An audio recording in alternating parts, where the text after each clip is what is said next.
दोस्तों, आबू सलीम के बारे में आपको कुछ बड़ी ही अजीब बातें बताता हूँ। आबू सलीम जेल में था तो उसकी माताजी का देहांत हो गया। 11 अक्टूबर 2007 को कोर्ट से उसे अनुमति मिली और वो अपने गांव गया। गांव में उसका स्वागत ऐसे हुआ जैसे वो कोई बहुत बड़ा फिल्म स्टार हो। ये वही क्लिप है जिसमें आबू सलीम का स्वागत उसके गांव के लोग कर रहे हैं। और क्या आप जानते हो, आबू सलीम के समर्थक काफी भारी संख्या में हैं। क्या कारण है कि आबू सलीम के गांव के लोग उसको इतना पसंद करते हैं? और तो और आबू सलीम के बात करने का अंदाज इतना तमीज भरा होता है कि लड़कियां इस पर मर मिटती हैं। मोनिका बेदी और आबू सलीम के बारे में सबको पता है, पर और वो दो लड़कियां कौन थी जो आबू सलीम के इश्क में पागल हो गई थी? वैसे तो आबू सलीम को 1993 के बॉम्ब ब्लास्ट में उम्र कैद की सजा मिली। वहीं इस केस में तहीर मर्चेंट और फिरोज को फांसी की सजा मिली, पर आबू सलीम को फांसी की सजा क्यों नहीं मिली? Builder Pradeep Jain murder case में भी आबू सलीम को उम्र कैद मिली। आबू सलीम की जगह कोई और होता तो सजाए मौत मिलती, पर फांसी तो छोड़ो, इसको उम्र भर कैद में भी रखा नहीं जाएगा। ऑनरेबल सुप्रीम कोर्ट ने खुद कहा है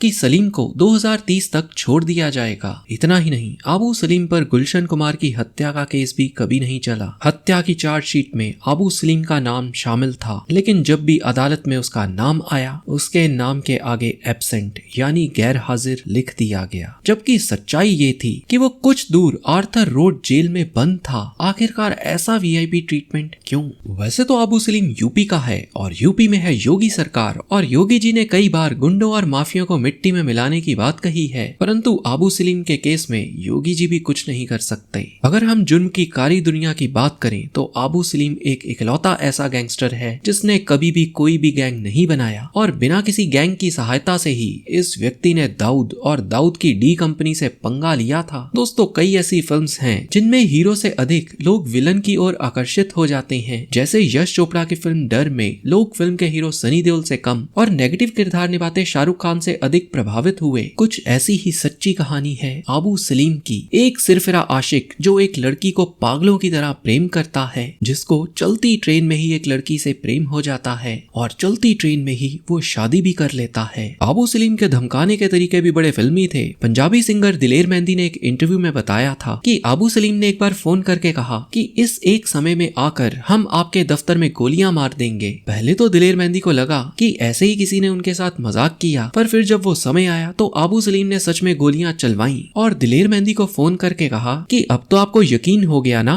कि आबू सलीम ने ही आपको फोन किया है। फोन आबू सलीम ने किया मात्र इस बात को प्रूफ करने के लिए उसने दिलेर मेहंदी के दफ्तर में गोलियां चलवाई। आबू सलीम पर एक किताब लिखी गई है, my name is Abu Salim by S Hussain Zaidi. S Hussain Zaidi इस किताब के ऑथर नंबर 1 क्राइम राइटर हैं। आबू सलीम इस किताब को बैन करवाने के लिए कोर्ट तक चला गया था, पर ये किताब वो बैन नहीं करवा सका, और इस वीडियो में आपको इस किताब से भी जानकारी दूंगा। तो चलिए चलते हैं अतीत की गोद में, क्योंकि इन सभी प्रश्नों के उत्तर छिपे हैं अतीत में। और हाँ, हम इस तरह की क्राइम स्टोरीज लाते रहते हैं, तो चैनल को सब्सक्राइब करके बेल आइकन जरूर दबाएं। और अगर आप ऐसी ही सच्ची क्राइम कहानियां पसंद करते हैं तो वीडियो को लाइक भी करें। सुनते हैं आबू सलीम की सच्ची कहानी, कैसे एक पंचर लगाने वाला बन गया एक डॉन। आबू सलीम की जन्म तिथि किसी को ठीक से मालूम नहीं। सीबीआई रिकॉर्ड के अनुसार 1969 में आबू सलीम का जन्म हुआ। वहीं मुंबई पुलिस के रिकॉर्ड की माने तो 1962 में आबू सलीम का जन्म हुआ। उत्तर प्रदेश के आजमगढ़ के सराय मीर में जन्मे आबू सलीम एक लोअर मिडिल परिवार से आते हैं। ये लोग 4 भाई थे। आबू सलीम अपने माता पिता की दूसरी संतान था। आबू के पिता एक वकील थे। एक दिन इसके पिता राजदूत मोटरसाइकिल पर जा रहे थे और उनका एक्सीडेंट हो गया, जिसमें इसके पिता की मृत्यु हो गई। इस समय आबू की उम्र केवल 5 वर्ष की थी। आबू की माँ ने छोटे मोटे काम किए, वहीं आबू सलीम पंचर लगाने का काम करने लगा ताकि घर का खर्चा उठा पाए। फिर उसने आजमगढ़ में प्राइमरी स्कूल तक की पढ़ाई की और प्राइमरी के बाद घर छोड़ दिया और दिल्ली जाकर टैक्सी चलाने लगा। आबू सलीम चाहता था कि वो अपनी माँ को हर खुशी दे, परंतु टैक्सी ड्राइवर के काम में कमाई नहीं थी। आबू सलीम का सपना था कि वो बॉलीवुड में हीरो बने, इसीलिए 1985 को वो मुंबई चला गया। तब इसकी जेब में केवल 100 रुपए थे। मुंबई में ये अपने एक रिश्तेदार के घर रुका और इसने बांद्रा और अंधेरी के बीच ब्रेड डिलीवरी बॉय के रूप में काम किया। फिर इसने टैक्सी चलाने का काम किया और 1986 में आबू सलीम को काम मिल गया एक मॉल में। बस यहीं से इसकी जिंदगी ऐसे पलटी कि वो फिर कभी भी सीधे रास्ते पर नहीं आ सका। इस मॉल में इलेक्ट्रॉनिक सामान और फैशन गुड्स बिका करते थे और बड़े बड़े गुंडे भी इस मॉल में आया करते। आबू सलीम इन गुंडों की दहशत देखकर इनसे प्रभावित हुआ और आबू के एक दोस्त ने आबू को को दाऊद इब्राहिम के भाई अनीस इब्राहिम से मिलवाया। अनीस इब्राहिम ने आबू सलीम को स्मगलिंग के काम पर लगा दिया। आबू ने सोने आदि की स्मगलिंग शुरू कर दी। आबू इल्लीगल सामान को इधर से उधर इतनी सफाई से ले जाता था कि गैंग के लोग इसको आबू सलीम की जगह आबू सामान कहकर बुलाने लगे। पर अभी भी आबू सलीम के मन में हीरो बनने की इच्छा थी। आबू सलीम ने खुद के पैसे लगाए और एक फिल्म बनाई। इस फिल्म में वो खुद हीरो था। इस फिल्म के कुछ गाने भी रिकॉर्ड हुए, पर आबू ने इस फिल्म को बीच में ही छोड़ दिया। सलीम ने एक किराए का मकान DN नगर अंधेरी में लिया और यहाँ पर उसकी नजर पड़ी समीरा जुबानी नाम की एक लड़की पर। समीरा एक कॉलेज स्टूडेंट थी। सलीम इस लड़की का कॉलेज तक पीछा करने लगा और सलीम के बात करने के अंदाज से ये लड़की भी सलीम पर फिदा हो गई। ये लड़की समीरा सलीम से 5 साल छोटी थी। समीरा के पिता एक बिजनेसमैन थे और वो इस रिश्ते को नहीं माने। 2 साल तक सलीम और समीरा एक दूसरे को पसंद करते रहे और अंत 4 जनवरी 1991 को दोनों ने निकाह कर लिया। परंतु समस्या ये भी थी कि समीरा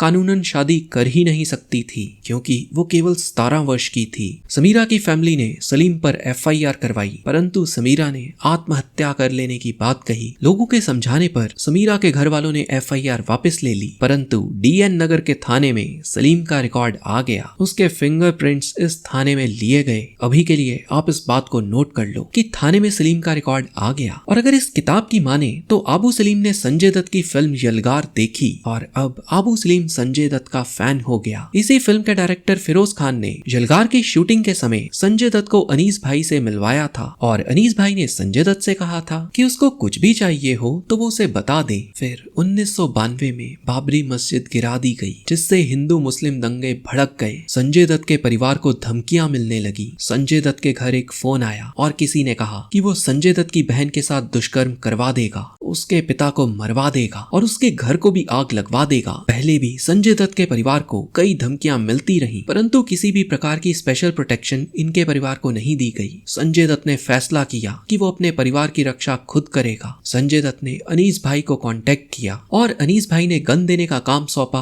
आबू सलीम को। ये काम आबू सलीम के लिए मुश्किल नहीं था, परंतु जब आबू सलीम को पता चला कि गन और ग्रेनेड संजय दत्त ने मंगवाए हैं तो उसकी खुशी का ठिकाना ना रहा। वो एक्साइटमेंट में ये चेक करना ही भूल गया कि जिस मारुति कार पर वो जा रहा है उस कार के मालिक की डिटेल क्या है और उस कार का नंबर क्या है। इन छोटी छोटी डिटेल्स को चेक करना आबू सलीम ने जरूरी नहीं समझा। खैर, जब समय आया संजय दत्त से मिलने का तो सलीम ने संजय को कुछ गन्स और ग्रेनेड दिए। सलीम को संजय ने गले लगाया और दोबारा आने को कहा। अगली मीटिंग पर संजय दत्त ने कहा, मेरे को इतने हथियारों की आवश्यकता नहीं है, सिर्फ एक AK-56 मेरे लिए काफी है। इस दूसरी मीटिंग में भी संजय दत्त ने आबू सलीम को दोबारा गले लगाया। आबू सलीम के पैर धरती पर नहीं टिक रहे थे। वो अपने दोस्तों से इसी बारे में बात करे जा रहा था कि कैसे संजय दत्त उसको पसंद करता है। फिर 1993 में मुंबई दहल गई जब मुंबई में बॉम्ब ब्लास्ट हुए। पुलिस ने कई लोगों को पकड़ा, पर आबू सलीम पुलिस की पकड़ में नहीं आया। आबू सलीम ने किसी तरह लखनऊ से अपनी और अपनी पत्नी का जाली नाम से पासपोर्ट बनवा दिया। इन पासपोर्ट पर नाम थे अखिल अहमद आजमी और सबीना आजमी। भारतीय सरकार को जानकारी थी कि आबू सलीम दुबई में हो सकता है। जब भारतीय सरकार ने दुबई की सरकार से बात की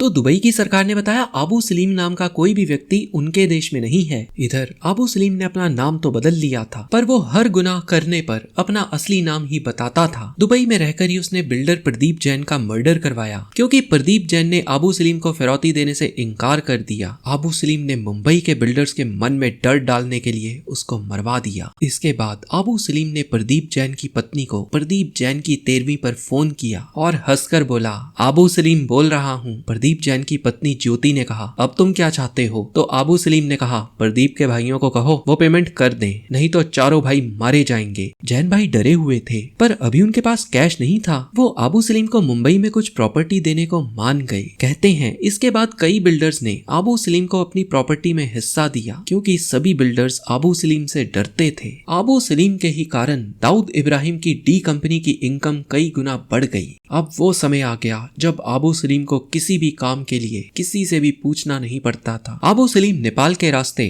मुंबई हथियार भिजवाया करता। प्रदीप जैन की तरह ही 18 सितंबर 1995 को बिल्डर ओम प्रकाश कुकरेजा को भी मार दिया गया। पर अब Ranjit Singh Sharma joint commissioner of police और Rakesh Mehra deputy commissioner of police ने अपनी टीम के साथ आबू सलीम के दो शूटर जिनका नाम हदी और इग्वे था को पुलिस इनकाउंटर में मार गिराया। और ये सब बिल्डर कुकरेजा के मर्डर के 7 दिन के अंदर ही हुआ। उधर आबू सलीम के गांव के लड़के इस बात से बहुत प्रभावित थे कि आबू सलीम का घर गांव में बहुत आलीशान है और उसने पैसे भी खूब कमाए हैं। आबू सलीम अपने ही गांव से लड़के लाने लगा। केवल 5-7 हजार रुपए के लिए ये लड़के लोगों को जान से मारने को तैयार हो जाते। और तो और इन लड़कों का कोई क्राइम रिकॉर्ड नहीं था तो इन पर किसी को शक भी नहीं होता। ये लड़के एक दिन के लिए मुंबई आते, काम करते और वापस गाँव चले जाते। इसी कारण पुलिस के लिए इनको पकड़ पाना भी आसान नहीं था। आबू सलीम ने कई बड़ी फिल्मी हस्तियों को भी धमकाया था। एक बार आबू सलीम ने अपने एक दोस्त प्रोड्यूसर की फिल्म में काम करने के लिए शाहरुख खान पर दबाव डाला, परंतु शाहरुख खान ये फिल्म करना नहीं चाहते थे। तो शाहरुख खान ने बड़े ही मजाकिया ढंग से आबू सलीम से कहा, क्या मैं तुम्हें बताता हूँ कि किसे गोली मारनी है, इसलिए तुम भी मुझे मत बताओ कि मुझे कौन सी फिल्म करनी है। इसके अलावा शायद ही कोई ऐसी उस समय की फिल्म हस्ती हो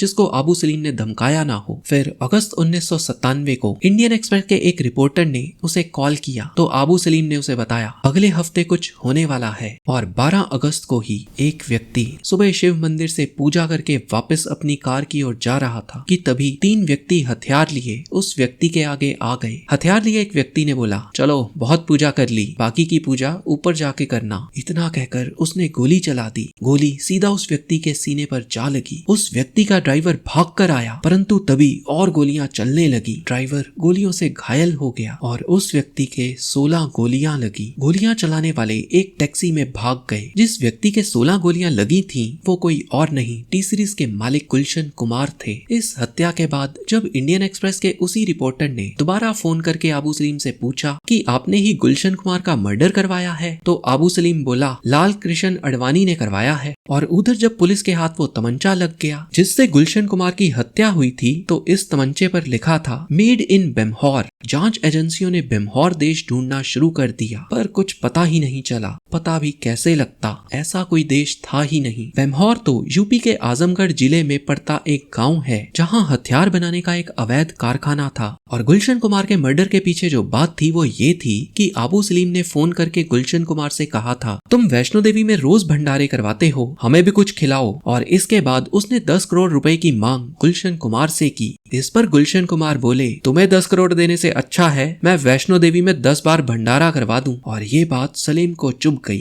गुलशन कुमार की मौत के बाद इंडियन गवर्नमेंट ने दुबई गवर्नमेंट को कांटेक्ट किया और आबू सलीम को वापस भेजने की बात कही, पर जवाब आया आबू सलीम नाम का कोई भी व्यक्ति दुबई में नहीं रहता। परंतु इस बार इंडियन गवर्नमेंट ने पूरी तैयारी की थी। DN नगर पुलिस स्टेशन से आबू सलीम की फोटो, उसके फिंगरप्रिंट निकलवाए गए और दुबई गवर्नमेंट को दे दिए गए। और ये सब मैच हो गया दुबई में बैठे एक आदमी अखिल अहमद आजमी से। ये कोई और नहीं आबू सलीम ही था जो दुबई में बदले हुए नाम के साथ रह रहा था। आबू सलीम को गिरफ्तार कर लिया गया। जब तक आबू सलीम जेल में रहा किसी ने उसकी पत्नी समीरा को पूछा तक नहीं। और इस बात से आबू सलीम को धक्का लगा। उसने डी कंपनी के लिए कितना कुछ किया, परंतु जब उसको जरूरत थी कोई आगे नहीं आया। आबू सलीम कुछ महीने जेल में ही रहा। फिर दुबई की अदालत ने उसको भारत को सौंपने के खिलाफ फैसला सुनाया और आबू सलीम जेल से बाहर आ गया। बाहर आकर उसके और अनीस के रिश्ते में खटास आ गई, क्योंकि उसकी बीवी का ध्यान किसी ने नहीं रखा था। अभी अभी आबू सलीम जेल होकर आया तो उसको दुबई सेफ नहीं लग रहा था। उसने अपने और अपनी बीवी समीरा के नए पासपोर्ट नए नाम से बनवाए। वो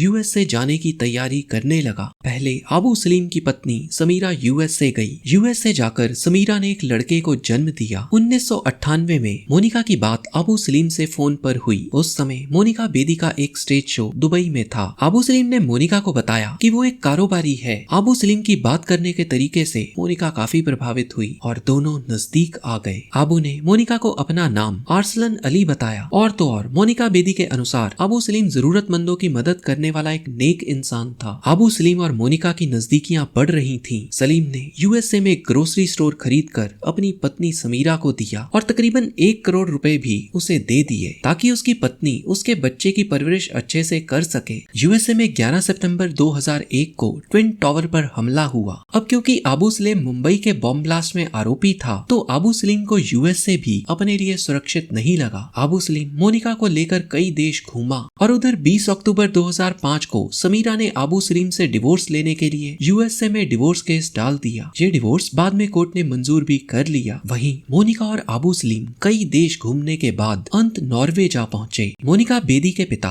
नॉर्वे में ही रहते थे और मोनिका भी नॉर्वे में ही पली बड़ी थी। नॉर्वे में ही 20 नवंबर 2021 को दोनों ने शादी कर ली। इसके बाद ये लोग पुर्तगाल चले गए। सलीम और मोनिका को पुर्तगाल में रहने का अधिकार चाहिए था, इसलिए दोनों ने पैसे देकर पुर्तगाल के नागरिकों से शादी कर ली। ये शादी सच्ची नहीं थी, केवल पुर्तगाल में रहने के लिए दोनों ने वहाँ के सिटीजन से शादी की थी। अब तक आबू सलीम ने कई नाम बदले और इसमें इसकी बीवी के नाम भी बदलते रहे। यहीं से पुलिस को कुछ शक हुआ कि किसी कागज पर आबू सलीम का नाम रमेश कुमार है और रमेश कुमार ने जर्मन कॉन्सुलेट को दुबई में अपनी पत्नी का नाम मोनिका बताया है और पुर्तगाल में मोनिका का नाम सना मलिक है। इसी फर्जीवाड़े के चलते 18 सितंबर 2002 को सलीम को पुर्तगाल जेल में डाल दिया गया और इसके बारे में भारतीय सरकार को भी बता दिया गया। पुर्तगाल की सरकार की नजरों में आबू सलीम का केवल इतना ही दोष था कि उसने नकली दस्तावेज बनवाए थे। इसके अलावा उसने कुछ गलत नहीं किया, परंतु भारत सरकार ने उसके 1993 के बॉम्ब ब्लास्ट की बात बताई तो पुर्तगाल सरकार आबू सलीम को भारत भेजने को तो मान गई, परंतु इस शर्त पर कि उसको भारत सरकार फांसी की सजा नहीं देगी और उसको 25 साल से अधिक जेल भी नहीं होगी। ऐसा इसलिए क्योंकि पुर्तगाल में कानून है कि 25 साल से अधिक सजा किसी को नहीं हो सकती और आबू सलीम और मोनिका दोनों के पास ही इस समय पुर्तगाल के रेजिडेंशियल परमिट थे। पुर्तगाल की सरकार ने भारत की सरकार से एक समझौता किया। समझौते के अनुसार आबू सलीम पर सिर्फ वो ही केस चल सकते थे जिन पर दोनों सरकार सहमत हों और इस लिस्ट में गुलशन कुमार हत्या का केस नहीं था। भारत सरकार ने ये केस लिस्ट में इसलिए नहीं रखा क्योंकि संगीतकार नदीम के खिलाफ भारत ब्रिटिश कोर्ट में इस केस को पहले ही हार चुकी थी। खैर, आबू सलीम और मोनिका को भारत लाया गया और अदालत में मोनिका ने ये तो माना कि आबू सलीम से वो सच्चा प्रेम करती थी, पर ये कभी नहीं माना कि दोनों ने कभी शादी की है। मोनिका बेदी को नकली पासपोर्ट बनवाने के केस में 3 साल की सजा हुई। वहीं साल 2014 में लखनऊ में फेक पासपोर्ट केस की पेशी के दौरान ट्रेन में ही आबू सलीम ने एक लड़की जो कि उससे 20 साल छोटी थी से निकाह कर लिया। मौलवी ने फोन पर ही दोनों का निकाहनामा पढ़ा और इस निकाह के गवाह थे सलीम के भतीजे राशिद अंसारी और मुंबई पुलिस के 2 जवान। इस लड़की से आबू सलीम की मुलाकात अदालत में हुई थी और सुनवाई के समय दोनों को प्यार हो गया। आबू सलीम को 25 साल बाद यानी 2030 में भारत सरकार को छोड़ना ही होगा। फिलहाल वो जेल में है। तो वीडियो को लाइक करके औरों के साथ शेयर करें। अगली वीडियो किसकी देखना चाहते हैं कमेंट करके बताइए। Thanks for watching.